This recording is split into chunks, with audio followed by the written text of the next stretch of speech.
Hello everyone, my name is William Amzalag and I want to welcome you to our 9th episode of Jeunesse Longevity TV. Jeunesse, we are redefining youth.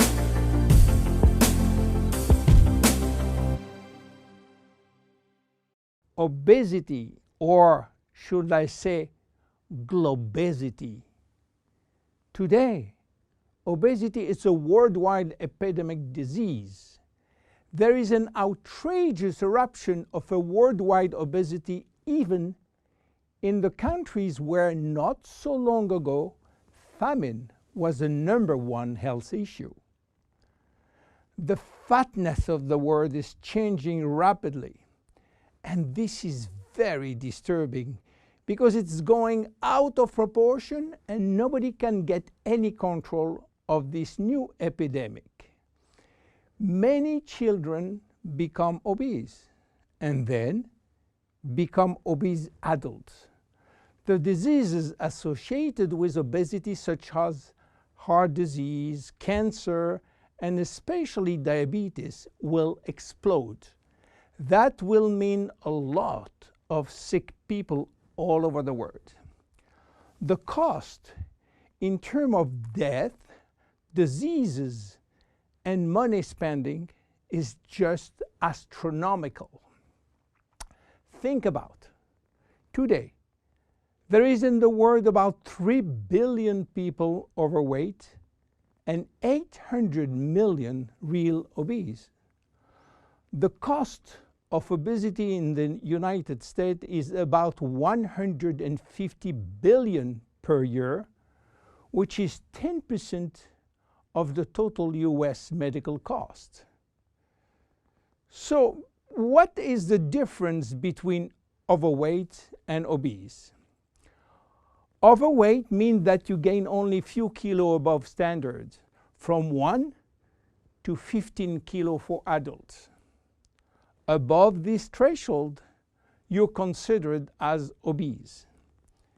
If you wish to get more detailed information, then you have to calculate your BMI, which means your body mass index, by using the following formula: your weight in kilo divided by your height in square meters. If your BMI shows a score under 18.5 per square meter, it means that you need to gain weight. You are underweight. If it is between 18.5 and 25, you are in normal standard. Between 25 and 30, you are overweight, and above 30, you are qualified for obesity. Note that BMI is a standard tool which do not apply in extremes like very tall people or very small people, and also should be adapted to children. Why people become obese? It is very simple in theory, but become more complicated when we reach fat metabolism. We are gaining weight or fat when we eat more than we spend in terms of calorie, or when we spend less than we eat in terms of calorie. So how do we get energy? The body will get energy only from the food, knowing that 1 gram of carbohydrate will release 4 calories, same for proteins, but 1 gram of fat will release 9 calories. So all depend on how much you eat and what kind of food you eat. If the food is rich in fat or in protein or in sugars. Now, how do we spend energy? There are 3 ways to spend energy. The first one is what we call basal metabolism, which is the necessary energy required to get our body working and all our million of chemical reaction working and working properly. This requires approximately 1 calorie per kilo and per hour. So if you weigh 60 kilo, you will spend in 24 hours 60 multiplied by 24 equal 1,440 calories per day. And this is good news because you have no control on that. The second spending is the necessary energy to fight against heat or cold. And these depend on the environment and the way that you are protected against heat or cold. It is called thermogenesis. And again, you have little control on that. The third one is the energy required to move your body, and that is entirely up to you. This is to say that physical activity is the only controllable way to spend energy. We will see later that this very simple way of gaining or losing weight is influenced by many, many other factors, and especially the control of fat metabolism by a sophisticated group of hormones. So why such epidemic?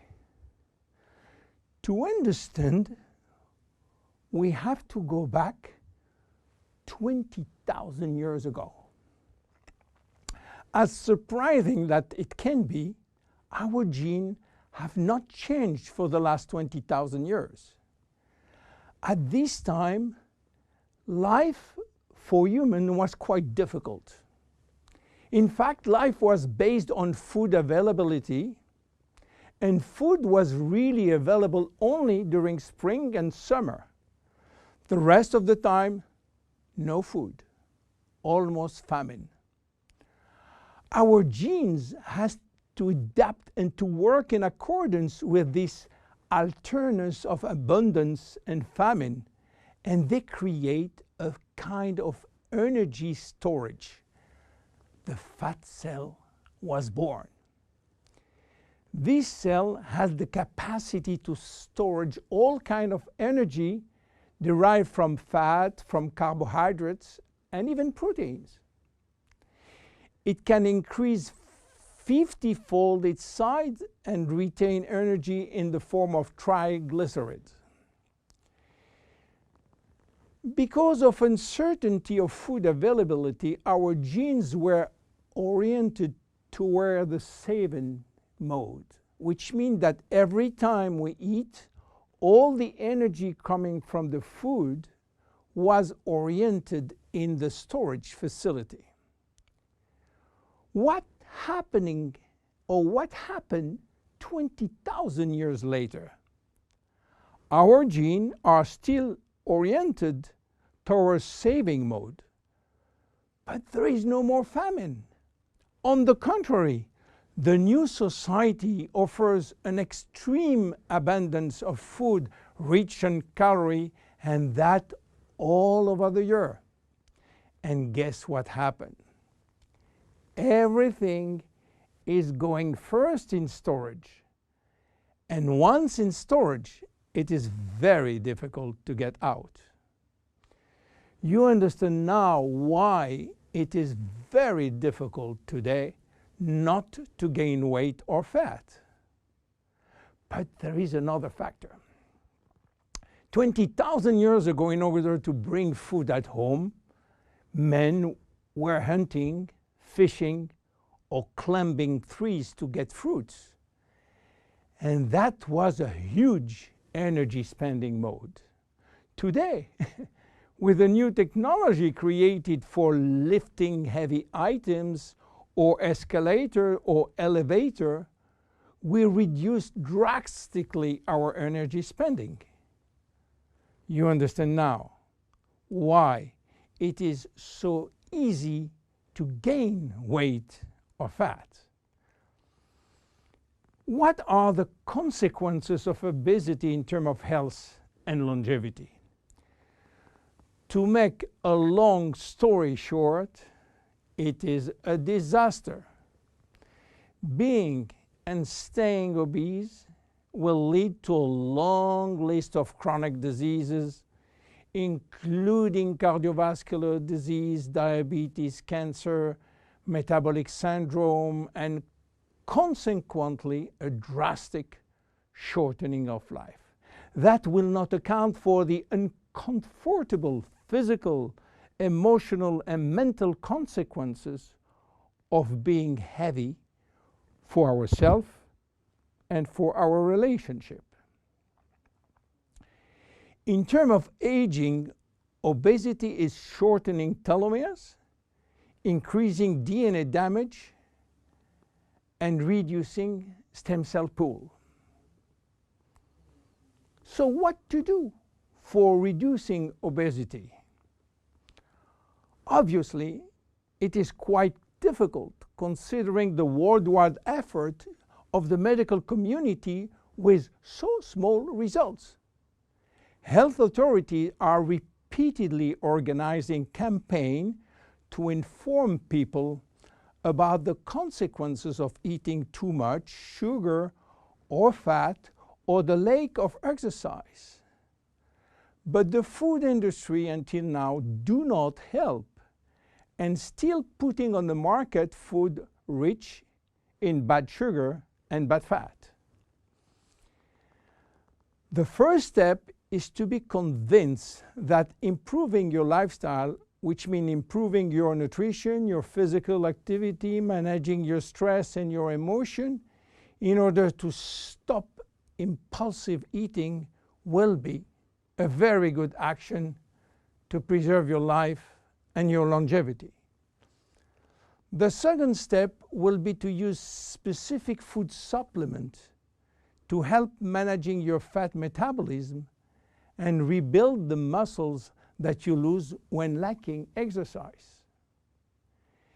This is why Jeunesse decided to create a new line of product specially designed to counteract craving, to help fat metabolism, and to reduce muscle loss. Be with us in our next episode dedicated to the Zen Body line. My name is William Amzalag, and I will see you on our next episode. Thank you.